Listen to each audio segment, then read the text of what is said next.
Não foi a primeira vez, e não parece que vai ser a última. O presidente Jair Bolsonaro segue atacando sem provas a confiabilidade do sistema eleitoral brasileiro e das urnas eletrônicas. E o senhor Barroso andar pelo mundo me criticando, como se eu estivesse preparando um golpe por ocasião das eleições. O mesmo sistema que elegeu o próprio presidente e os filhos dele mais de uma vez em eleições passadas. A escalada mais recente aconteceu na terça-feira, quando Bolsonaro se reuniu com embaixadores e diplomatas estrangeiros e voltou a atacar ministros do Supremo e a lisura do processo eleitoral. Isso é um sinal claro que o trabalho que os senhores exercem aqui no Brasil é extremamente importante para os seus países e para nós também.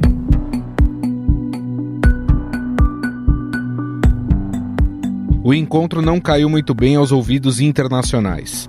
O governo dos Estados Unidos afirmou que as eleições brasileiras servem de modelo para o mundo. A embaixada afirmou que as eleições brasileiras foram conduzidas e testadas ao longo do tempo pelo sistema eleitoral e instituições democráticas. O texto ainda afirma que os Estados Unidos confiam na força das instituições democráticas do Brasil.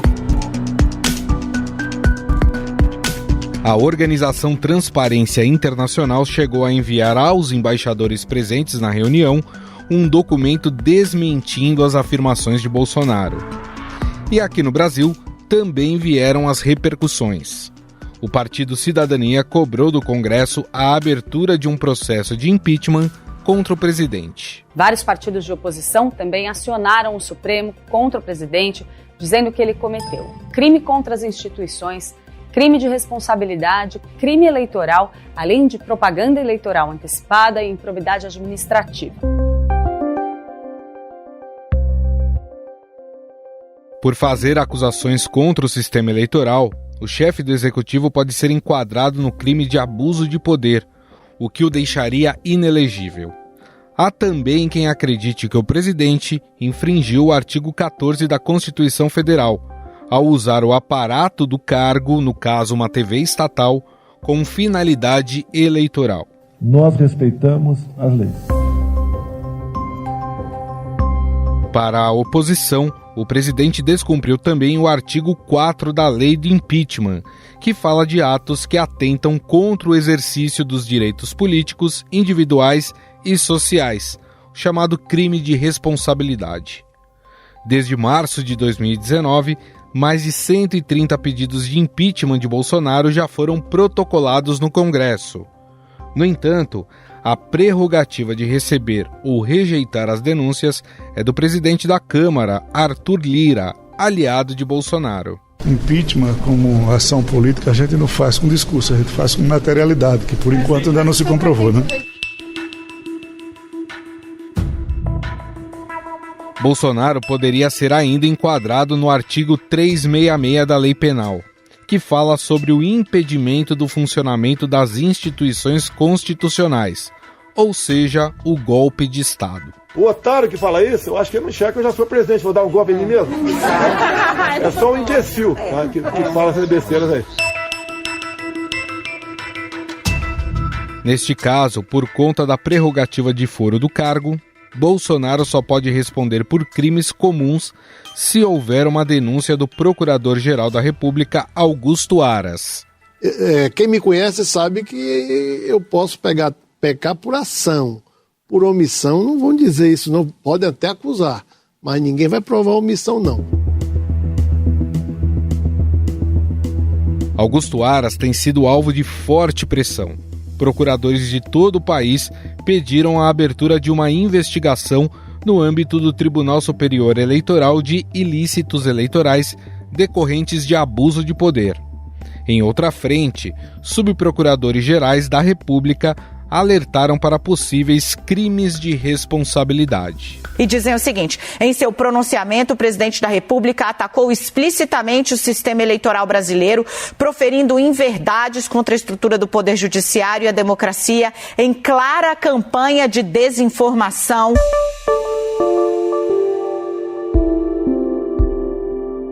sobre a possibilidade de Bolsonaro responder criminalmente pelos ataques ao sistema eleitoral brasileiro, vamos conversar com o advogado e especialista em direito eleitoral, Alberto Rolo.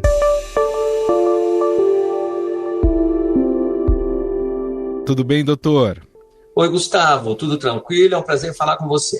Doutor, muito tem se questionado em relação ao que aconteceu nessa reunião do Bolsonaro com os embaixadores. O uso de uma rede estatal e das redes sociais para atacar o sistema eleitoral brasileiro pode caracterizar aí abuso de poder por parte do presidente e levar aí a um processo de impeachment?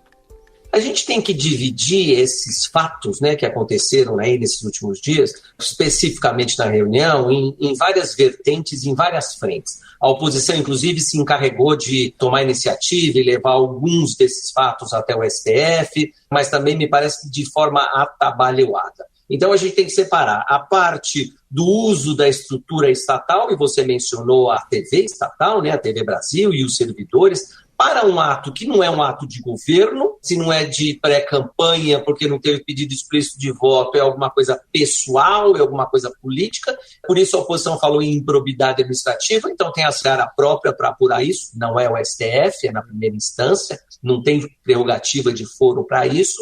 Nós temos a parte dos crimes de responsabilidade, que você também mencionou, pode ser crime contra a democracia, crime contra o funcionamento de um dos poderes, seria no caso o TSE, o Poder Judiciário. Então também tem crimes de responsabilidade que tem a seara própria para ser investigada, e aí o impeachment é processado no Congresso Nacional, começa na Câmara, aí depois vai lá para o Senado. A gente já viu essa novela aí pelo menos 2 vezes, recentemente.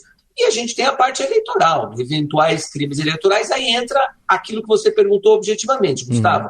Algum abuso do poder econômico, algum abuso do poder político, quem tem que apurar isso também é a Justiça Eleitoral, é o TSE, que a gente está falando de eleição do presidente da República, não é também o STF. Me parece que nesse momento em que a gente ainda está falando em pré-campanha, em pré-candidato, só o uso da TV estatal, ou só o uso desses servidores, eu não vi lá campanha eleitoral desbragada, eu não vi lá pedido explícito de voto, eu vi crítica ao Lula, crítica ao PT, mas não pedido de voto. Então eu acho que neste momento ainda é prematuro a gente abordar a questão sob o ponto de vista eleitoral, falando em abuso do poder econômico ou abuso do poder político agora. Agora, se isso continuar e entrar no período eleitoral, que é a partir de 16 de agosto, aí a gente soma o passado, o que foi feito, e a continuação durante o período eleitoral. Aí sim a gente pode atrair esses problemas, aí, esses processos que são de competência da Justiça Eleitoral. Ou seja, deixando um pouco o impeachment de lado, um outro aspecto que o Bolsonaro poderia sofrer, que seria a cassação do registro da sua candidatura. Isso, nesse momento, o senhor ainda acha precipitado? Eu acho precipitado, Gustavo, e ainda que, vamos imaginar lá a oposição, que agora também não tem candidato para entrar com a representação, entrar com a ação, né? Quem teria que agir seria o Ministério Público ou algum partido. Mas vamos imaginar que o partido X entre com a ação lá no TSE. Não dá tempo de julgar isso antes da eleição, né? O registro vai ser pedido até 15 de agosto, então não dá, entre esse espaço de tempo, 15 de agosto e 2 de outubro, que é o primeiro turno, não dá para ter um julgamento seguro de uma ação deste nível. Tem que ter prova, provavelmente perícia, oitiva de testemunhas que estavam lá. Imagina se alguém quiser ouvir os embaixadores, né? Figuras que têm, inclusive, proteção legal. Então é um processo que ia demorar muito tempo. Então, para efeito desta eleição, não daria tempo, Gustavo. Isso ia ficar para o futuro. Aliás, como existem ações em andamento até hoje que falam da eleição de 2018, disparo em massa, esse tipo de coisa que ainda não foi julgado. Nesse caso, o TSE só poderia começar a agir a partir do dia 16 de agosto, quando começam oficialmente as campanhas eleitorais? Quando a gente fala de TSE, de competência da Justiça Eleitoral, Gustavo, TSE pode agir já se houver uma acusação de propaganda antecipada, propaganda ilícita. Então, se algum partido disser, o presidente Bolsonaro, naquela reunião, pediu voto, a lei fala, né, pedido explícito de voto, ou, falando do adversário, houve um pedido negativo, não vote no Lula, não vote no PT, pedido explícito. Então, aí a Justiça Eleitoral pode agir desde já como vem agindo em todos os estados, quando a gente vê aí propaganda antecipada, esse tipo de coisa. E a partir do dia 16, aí é período eleitoral. Aí vamos falar do abuso do poder econômico, sim, vamos falar de abuso dos meios de comunicação social, uso de internet, vamos falar do abuso do poder político, né? Aí, se houver processo, a Justiça Eleitoral só vai agir quando for provocada juridicamente. Ou o Ministério Público, ou qualquer partido, coligação, federação, ou qualquer candidato. Por enquanto, a gente não tem candidatos ainda. Aliás, o senhor falou uma coisa muito interessante, né, em relação à propaganda antecipada. A gente tem acompanhado aí os pré-candidatos em vários eventos públicos, falando como se fossem candidatos, defendendo suas candidaturas. Isso já não é passível de punição por descumprimento da lei eleitoral, doutor? Eu tenho acompanhado os julgamentos da Justiça Eleitoral aqui em São Paulo, no TRE, e, por enquanto, alguma outra placa, algum outro outdoor espalhado aí por cidades do interior, a Justiça entendeu, num primeiro momento, que se não tem pedido explícito de voto, não é propaganda antecipada, né? E vamos lembrar, o que a lei fala lá no artigo 36A? Que os pré-candidatos podem falar bem de si mesmos, que é o que você está falando, Gustavo. Qualquer um pode chegar lá e falar, eu sou bom, eu sou competente, eu tenho preparo, eu tenho experiência. Eles podem falar de si, eles podem falar das suas qualidades pessoais. Está expresso na lei que não pode fazer pedido explícito de voto. Se tiver pedido explícito de voto, é propaganda antecipada, multa, valor R$5.000 mínimo, valor máximo R$25.000. Se não tiver pedido explícito de voto, é alguma coisa que a gente chama de propaganda pessoal, né? E essa propaganda pessoal pode ser feita. Uma outra questão, doutor, que eu queria abordar também é em relação a esse estresse que a gente tem presenciado entre Jair Bolsonaro, STF, TSE, principalmente os ministros do TSE, né? Eu vou citar aqui o Edson Fachin, que é o atual presidente, e mais ainda com o futuro presidente que estará presidindo o tribunal no período das eleições, o Alexandre de Moraes. Pela sua experiência, doutor, existe uma possibilidade do TSE acabar se resguardando em relação a essas denúncias contra o Bolsonaro, até para não criar mais conflitos do que foi criado já em relação ao sistema eleitoral? Eu acho que esse estresse é completamente desnecessário. A gente tem aí o sistema eleitoral há pelo menos 26 anos. O próprio presidente Bolsonaro e os seus filhos foram eleitos e reeleitos diversas vezes com esse sistema e nunca reclamaram. Então é desnecessário. Agora, é alguma coisa que vem sendo provocada já há algum tempo, não é de agora, já tem acho que praticamente os 3 anos que o presidente Bolsonaro está no poder, que ele reclama. Eu não sei se não é para tentar achar uma justificativa se o resultado eleitoral não for favorável a ele. Aí vai ter a desculpa, vai dizer que foi roubado, vai dizer que a eleição foi fraudada. Então, nesse ponto, eu acho que a Justiça Eleitoral e os ministros do STF já têm se resguardado, porque me parece que não respondem na mesma moeda. O presidente faz lives todas as semanas, dá entrevistas e xinga e reclama. Eu me lembro no 7 de setembro do ano passado dizendo que decisões do ministro Alexandre de Moraes não deveriam ser cumpridas. Quer dizer, então ele abertamente cria esse estresse e do lado do Poder Judiciário eu não vejo respostas no mesmo nível, o que é bom, o que é positivo. E também, Gustavo, eu não sei se amanhã ou depois, justamente reclamar do ministro Alexandre de Moraes, que, como você lembrou, vai ser o presidente do TSE no período eleitoral, não sei se criar esse estresse e inventar algum tipo de rusga, também não é para depois dizer que o ministro Alexandre de Moraes está impedido de julgar os processos de interesse do presidente Bolsonaro. Aliás, como já aconteceu, né? Já tentaram pedir lá o impeachment, tem vários pedidos de impeachment contra vários ministros do STF, mas especificamente contra o ministro Alexandre de Moraes, alegando a inimizade contra o presidente Bolsonaro, alguma coisa nesse sentido. Então, são situações criadas de propósito, eu não sei com que objetivo, né? Eu espero que a gente não descubra esses objetivos da pior maneira possível. Para a gente encerrar, doutor, tem uma questão aí que talvez seja o calcanhar de Aquiles dessas eleições, que é a questão das fake news, né? O combate às fake news. A gente já viu recentemente, por exemplo, o ministro Alexandre de Moraes mandando bloquear aí algumas notícias que relacionavam o ex-presidente Lula ao primeiro comando da capital, né? A organização criminosa aqui de São Paulo. O senhor acredita que o tribunal conseguiu se estruturar de uma forma que vá minimizar minimizar a influência dessas fake news nas eleições desse ano? Eu acho que melhorou muito, Gustavo. Vamos lembrar que desde a ministra Carmen Lúcia, o TSE vem trabalhando com essas redes sociais grandes, né, fazendo parcerias.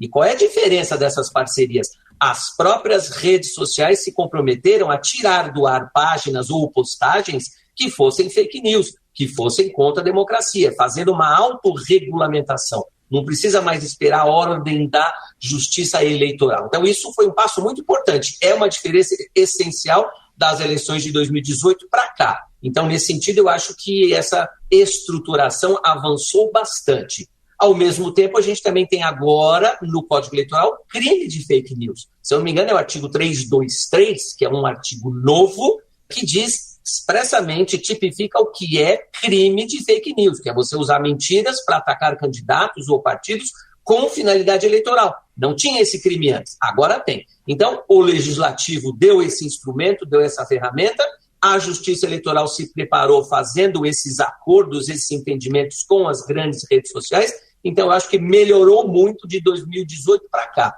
Agora, Gustavo, a gente não pode ser hipócrita, né? A internet, a gente sabe que não é que é terra de ninguém, mas é difícil controlar 100%. Melhorou muito, eu acredito que vai ter um controle muito maior, mas não dá para garantir que 100% de coisas erradas, né, não vão acontecer, infelizmente. Mas a gente tem estrutura para perseguir e punir quem fizer coisa errada. Pela lei, doutor, o candidato que tiver envolvido com essas fake news, ele tem o seu registro cassado, é isso? Na verdade, a gente está falando em crime, né? Então tem as penas para o cometimento de crime, e essas fake news, se forem em abundância, e aí vamos lembrar lá do ex-deputado Francisquini, que foi cassado recentemente, ele fez lá uma live no dia da eleição, falando mal do sistema da urna eletrônica, e foi cassado por causa disso. Então foi uma live só, né? E a Justiça Eleitoral entendeu que aquilo teve influência, pode ter tido influência no resultado das eleições. Então, ele foi cassado. Então, dentro desse contexto, se isso se repetir com qualquer um, pode haver a cassação do registro do diploma, sim, além do crime. Aí tem as penas para o crime. Bom, nós conversamos com um advogado, especialista em direito eleitoral, Dr. Alberto Rolo, a quem eu agradeço pela entrevista mais uma vez. Muito obrigado, viu, doutor? Eu que agradeço, Gustavo, o gentil convite. É sempre um prazer falar com você e com os amigos do podcast. Estadão Notícias. O Estadão Notícias desta quinta-feira vai ficando por aqui. Contou com a apresentação minha, Gustavo Lopes. O roteiro, a produção e edição são minhas, junto com Gabriela Forte, Bárbara Rubira e Lucas de Amorim. A montagem é de Moacir Biasi. Mande seu comentário para o nosso e-mail, podcast@estadão.com. Um abraço e até mais.